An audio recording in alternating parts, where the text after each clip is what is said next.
What if your kindness was never truly yours, but something you borrowed to stay safe? Many empaths don't realize it, but their warmth often grows from wounds, not wholeness. That radiant smile, the listening ear, the willingness to shrink so others feel bigger. It wasn't just compassion, it was survival. It was the nervous system learning to please before it was punished, to help before it was hurt, to fix the room before the tension exploded. This is the silent tragedy of the empath. From the outside, they seem generous, calm, and selfless. But inside, there's a quiet war. Every yes they speak when their body says no chips away at their truth. Every moment they suppress their needs to meet someone else's becomes a rehearsal in self-abandonment. What they call being good is often the echo of childhood moments when being real wasn't safe, and the world rewards them for this performance. They are admired, praised, and needed, but not truly seen. Eventually, something begins to crack. The fatigue becomes unbearable. The smile starts to tremble. The empath begins to dream again, not just at night, but in the middle of the day, in the pauses between conversations, in the aching space between their people-pleasing and their pain.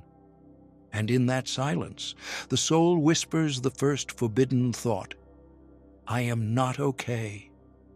That is when the journey truly begins, not when the empath helps others, but when they finally begin to hear themselves.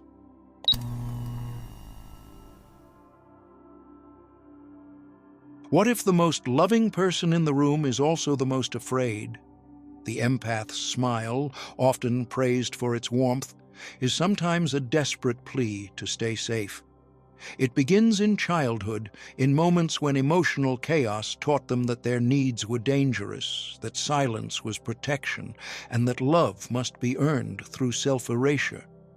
The gift of sensitivity did not arrive wrapped in peace, but carved out of hypervigilance, trained by invisible threats. They didn't become intuitive by accident. They learned to read a room like their life depended on it, because at one point it did. And so, the smile became armor. The "I'm fine" became a shield.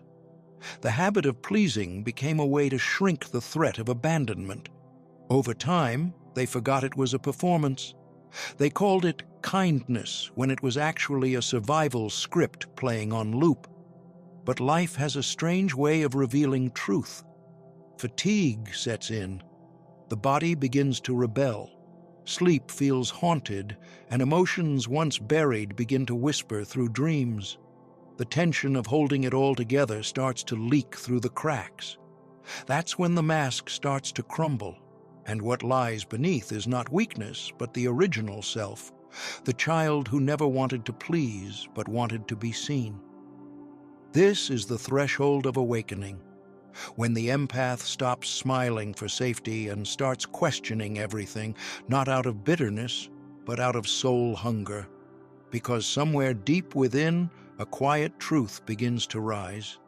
Maybe it's not your job to keep the peace. Maybe it's time to reclaim your own.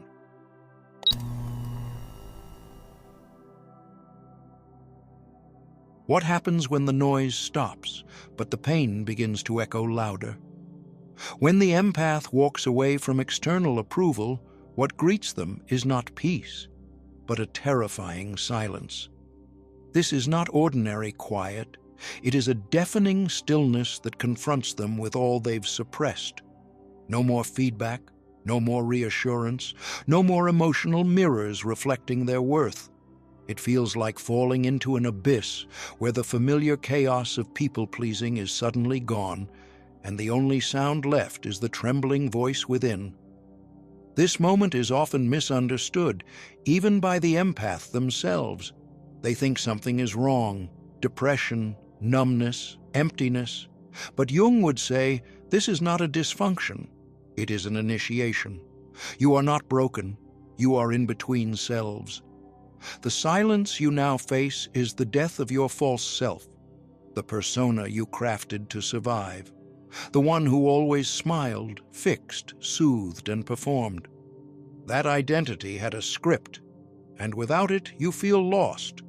Consider the woman who spent 20 years putting everyone first, the one who organized family birthdays, listened to every friend's crisis, never missed a call, and said yes through clenched teeth. One day, her body collapses, panic attacks, sleepless nights. She tries to rest, to be still, but stillness makes her cry uncontrollably, not because she is weak, but because her nervous system is finally exhaling. In the void of silence, her real voice begins to whisper for the first time. I don't want to be everything for everyone anymore. I am exhausted. I want to be held. This is the sacred breaking. As Jung said, in each of us there is another whom we do not know. That unknown self speaks in silence. It has no interest in applause. It wants truth. It wants rest. It wants boundaries. And it emerges only when you stop feeding the false self with external noise.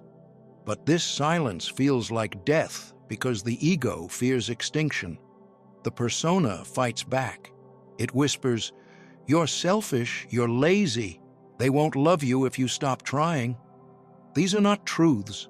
They are ghosts, leftover voices from childhood, religion, culture, or trauma that equated self-abandonment with virtue. So the question becomes, can you survive the space between the roles you played and the person you are becoming? Can you sit in the silence long enough to hear the real you speak without running back to old distractions? What if your real needs are not too much, but have simply been ignored for too long? Carl Jung believed that healing is not about becoming better, but becoming more conscious. This phase, the unbearable silence, is your descent into the unconscious. It is the soul demanding your presence, not as a fixer, performer, or rescuer, but as a human being. And here, real love begins, because when you stop needing to be chosen, you begin to choose. When you stop earning love through service, you start embodying love through wholeness. No longer waiting to be validated, you validate your own voice. You say, I'm not here to be palatable, I'm here to be real. So, if you are in this silence, do not fear it, do not fill it, do not numb it. It is not the end of you. It is the sound of your truth returning after years of exile. And when it speaks, let it be heard. This fragile voice is not a weakness. It is the seed of sovereignty, the beginning of a new kind of love, the kind you never have to beg for.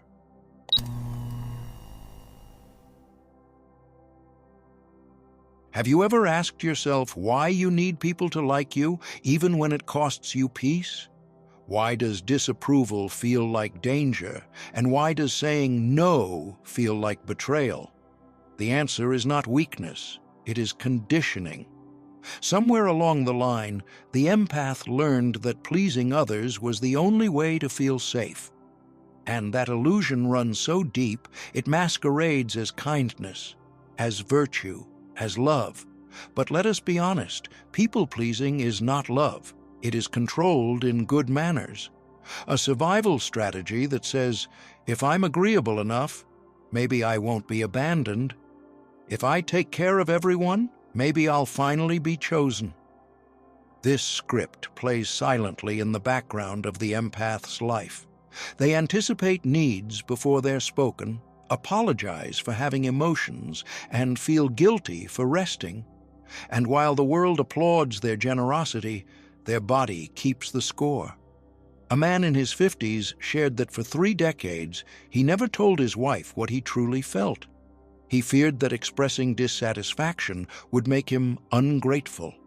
He smiled through burnout, worked overtime to be the provider, and said yes to every family request.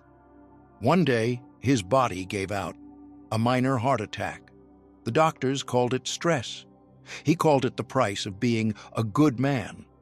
But underneath that mask of goodness was a man who had never asked himself, What do I need? For years, he wasn't living, he was performing. Carl Jung taught that the persona, the mask we wear to fit into society, is not evil. It is necessary, but the danger comes when we believe we are the mask. People-pleasing is one such mask. It is not the self, it is the self in exile. The more we wear it, the more we lose touch with our inner truth.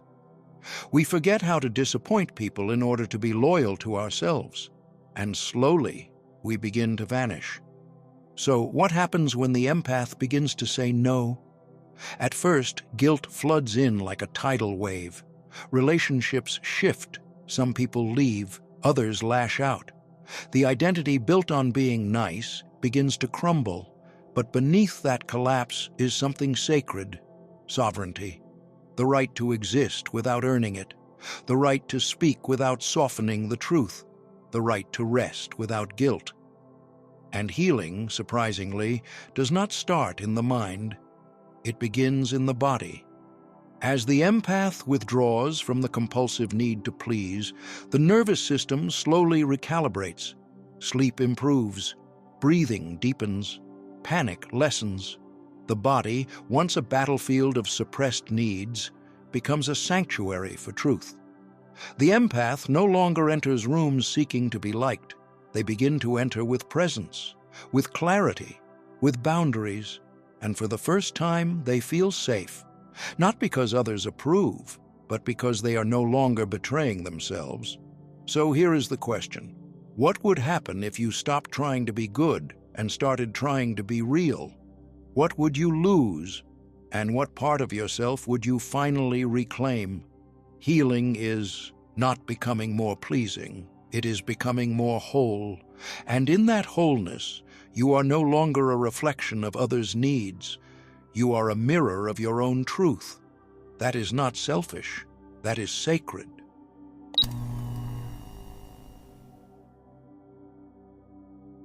What if niceness was never who you truly were, but who you had to become to survive?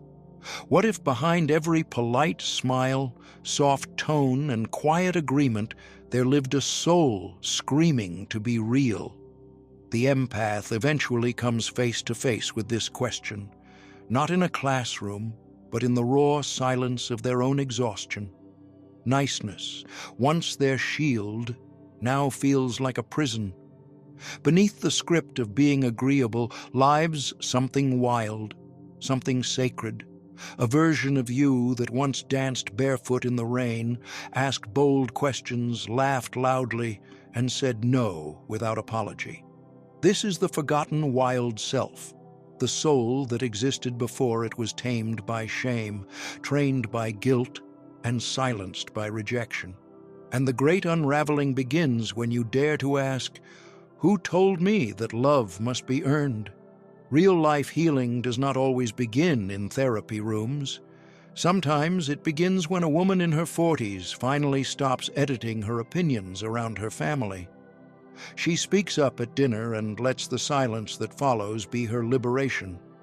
Sometimes it begins when a man in his 60s stops fixing everyone's problems and realizes that his worth was never tied to being useful. Instead of controlling, he listens. Instead of proving, he simply is. In these quiet revolutions, authenticity begins to breathe again. Carl Jung believed that what we repress becomes our shadow. And when we over-identify with being nice, the shadow becomes assertiveness, anger, truth, and instinct. But these are not enemies. These are messengers. When reintegrated, they become boundaries, clarity, and fierce self-respect. The empath's transformation is not about becoming rude or hard.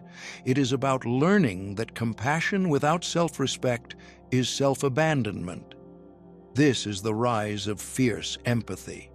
Not the kind that bends over backward to keep the peace, but the kind that tells the truth, because peace without truth is just performance. Fierce empathy says, "I will not betray myself to soothe you. I will not remain silent to make you comfortable."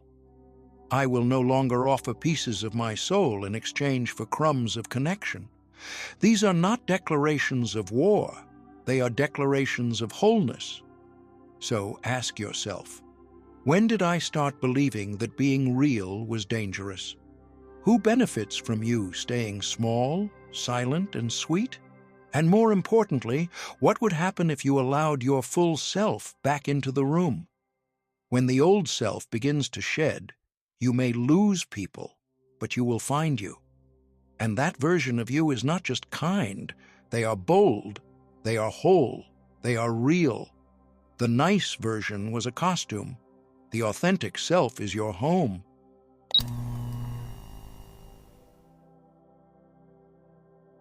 What if the greatest power you'll ever reclaim is the moment you stop explaining yourself?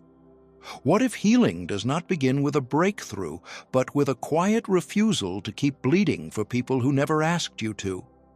For most empaths, the line between love and self-sacrifice has always been blurred. They were taught that being good meant being available, agreeable, and endlessly forgiving. Their boundaries were not broken. They were never taught to build them. And so they became emotional sponges, absorbing the chaos of others and calling it compassion. But what if that wasn't love at all? What if it were performance? Something shifts when an empath begins to understand that boundaries are not walls, they are not rejections, they are clear, and that clarity is love in its most mature form. Carl Jung said that wholeness is not achieved by cutting off a portion of one's being, but by integration. For the empath, this integration begins when they stop trying to heal the world and start honoring their own nervous system. Consider the mother who always rushed to rescue her adult children. She'd drop everything at the sound of crisis, not realizing that her help was reinforcing helplessness. One day, she said no, not with anger, but with grace. She sat with the guilt, the silence, the backlash, but something inside her finally exhaled. That night, she slept deeply for the first time in years. She did not lose her love. She regained herself. Or the man who always answered late-night calls from a friend who never changed. He listened, he consoled, he gave advice, but he noticed he always hung up feeling drained, resentful, hollow. One evening, he chose not to answer. Instead, he walked under the stars in silence, letting the night fill him. He realized that his presence was not meant to be currency. It was meant to be sacred. Boundaries are not punishments. They are invitations to truth. When the empath reclaims their right to say no, they are not being cold. They are becoming conscious. They stop rescuing because they no longer see people as broken. They stop absorbing pain that was never theirs to carry. They stop earning love by disappearing. Instead, they begin choosing who and what aligns with their peace. Carl Jung warned that identification with the persona, the mask we wear to be accepted, leads to the loss of the true self. The empath's persona was the caretaker, the helper, the healer. But now they are stepping into individuation, the psychological birth of the self beyond roles and survival scripts. And in this phase, the old identity crumbles. The addiction to being needed dissolves. What emerges is energetic sovereignty. You'll notice something magical. People begin to respond differently, not because you give more, but because you give from wholeness. Your silence speaks louder. Your presence carries weight. Your absence becomes a boundary in itself. You do not chase, you attract. You do not absorb, you reflect. This is not ego. This is an embodiment. So ask yourself, who am I without the need to be helpful? What if my worth is not tied to my utility, but to my being? What would it mean to hold space for others without abandoning myself? The answers to these questions are not found in books, but in your body. You will feel them in your breath, your posture, your gut. Healing is not loud. It is not always pretty. Sometimes it looks like turning off your phone. Sometimes it sounds like silence after decades of explanation. Sometimes it feels like guilt melting into peace. Power does not arrive in grand gestures. It returns the moment you draw a quiet line in the sand and choose not to cross it again. That line is your rebirth, and it is the beginning of everything real.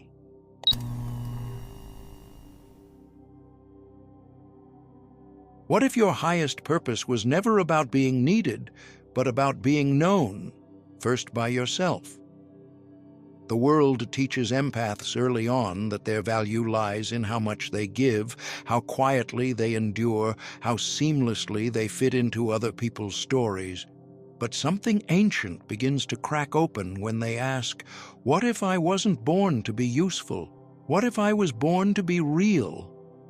This question changes everything. There comes a point in every empath's journey when they stop scanning the room. Not because they do not care, but because they finally understand it is not their role to absorb, rescue, fix, or prove. They used to read other people's needs before their own even surfaced. But now they sit back, not in withdrawal, but in wisdom. Their gaze softens. Their body exhales, and for the first time, they do not flinch when someone else is uncomfortable. Carl Jung taught that healing requires the confrontation with the shadow, the part of us we've disowned in order to survive. For the empath, the deepest shadow is this: their own right to exist without justification, the right to rest, to receive, to take up space without explanation. When this truth is accepted, their entire nervous system reorganizes. The addiction to being liked begins to fade, and in its place, a quiet authority rises. This is not arrogance, it is energetic clarity. The empath becomes an oracle, not because they predict others, but because they perceive themselves. They no longer trade their intuition for approval. They no longer hand over their truth for temporary closeness. They no longer explain why their needs matter. They simply know they do. Consider the woman who always apologized for asking for space, for silence, for solitude. She would say, "I'm sorry, I just need time," as if her boundary was a burden. One day, she stopped apologizing. She didn't offer reasons, she just chose. And in doing so, she felt something shift, not only within her, but in those around her. People adjusted, energy recalibrated. Her presence no longer bent to fit the room. The room made space for her presence. This is what happens when the empath returns to their center. They stop attracting from their wounds. They stop performing under the illusion that love must be earned through sacrifice. Instead, they derive from alignment, from resonance, from truth. They do not abandon others. They simply stop abandoning themselves. And what happens next is subtle, but profound. Their life simplifies. Their relationships become clearer. They are not flooded with noise and chaos. They are no longer drawn to emotional roller coasters. They are no longer seduced by broken promises. The drama stops being magnetic. Peace becomes the new rhythm. This is not the empath disappearing. It is the empath emerging, whole, sovereign, anchored in self-trust. You may wonder, if I am not here to please, what am I here for? You are here to become fully yourself, not a fragment, not a mask, not a mirror for someone else's emptiness. You are here to embody the truth that you once thought would make you unlovable. So, what if your presence was never meant to be palatable?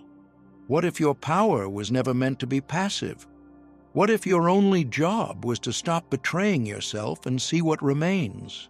Carl Jung believed that individuation, the process of becoming whole, is the sacred task of every soul.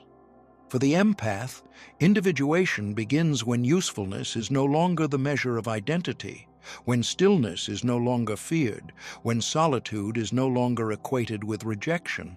And when that day comes, they walk into rooms not to be understood, but to understand themselves. They do not seek validation. They emanate presence. They do not shrink. They stand in the sacred space of their own becoming. The final gift of the empath's journey is not more love from the world, it is love without permission. Love that begins and ends in their own body, in their own breath, in their own truth. You were never just here to soothe the wounds of others. You were here to become the medicine you once searched for. And now, finally, you are home.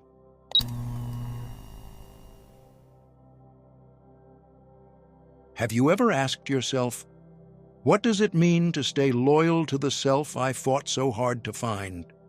There's a hidden challenge that arrives after healing.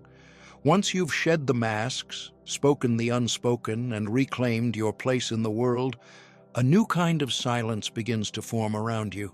It is not the silence of emptiness, but of space. Space to breathe, space to live, space to ask, can I keep living like this, even when no one else understands it? This is where the journey deepens. The truth is, the awakened empath is not someone who has everything figured out. They are someone who has stopped abandoning themselves. But even that decision must be remade again and again, because the world still whispers, be agreeable, be soft, be easy to love. And on some days, those old ghosts knock gently on the door. The inner child who still aches for belonging, the peacekeeper who once measured love by the absence of conflict, the helper who still confuses healing others with being enough. But this time, you do not exile them. You recognize them. You offer them warmth. You gather them like old fragments of your soul and say, you don't have to run anymore. We are safe now. You belong with me. Carl Jung taught that individuation is not an event. It is a spiral, a lifelong movement inward and upward, through shadow and light, integration and release. Wholeness is not a fixed state to arrive at, but a rhythm you return to. Some days it is a radiant yes, other days it is a soft no. But both are sacred when they rise from self-loyalty. This rhythm changes your nervous system. You begin to breathe more slowly, speak with more depth, and pause before reacting. Your boundaries no longer feel like walls. They feel like rivers, fluid, alive, protective, but not rigid. And your intuition becomes less like a whisper and more like a compass you no longer doubt. Healing is no longer an emergency. Presence is. The pressure to always be healed fades. The need to constantly explain yourself dissolves. You are no longer chasing wholeness like a mountain peak that will finally make you enough. You begin to feel it in your morning coffee, in the way your breath settles in your chest, in the decisions you make from quiet confidence instead of survival. You realize now that wholeness is not the reward for fixing yourself. It is the evidence that you've stopped abandoning yourself. And in this return, you stop proving your worth. You stop leaking energy into performances. You stop fearing that your truth will make you unlovable. You speak, you rest, you recalibrate, you live. This is the empath no longer defined by pain, but refined by presence. Not perfect, but integrated, not always certain, but deeply rooted. So ask yourself gently, can I meet myself again today with the same devotion I offer to others? That is the sacred return, not a finish line, not a final healing, but a quiet agreement you keep with yourself, to choose presence over performance, to sit with the parts of you still learning how to stay, to walk each day, not to become someone, but to remember who you already are. And maybe that is the most radical act of all, not rushing to become whole, but trusting that you already were, and just needed time to come back home. If this touched something sacred inside you, don't let it fade into silence. Like this video, subscribe, and turn on notifications. Your presence here is not just support, it's resonance. And if you feel moved to give back, your donation becomes a quiet but powerful gesture that helps keep this light alive for others still walking in the dark.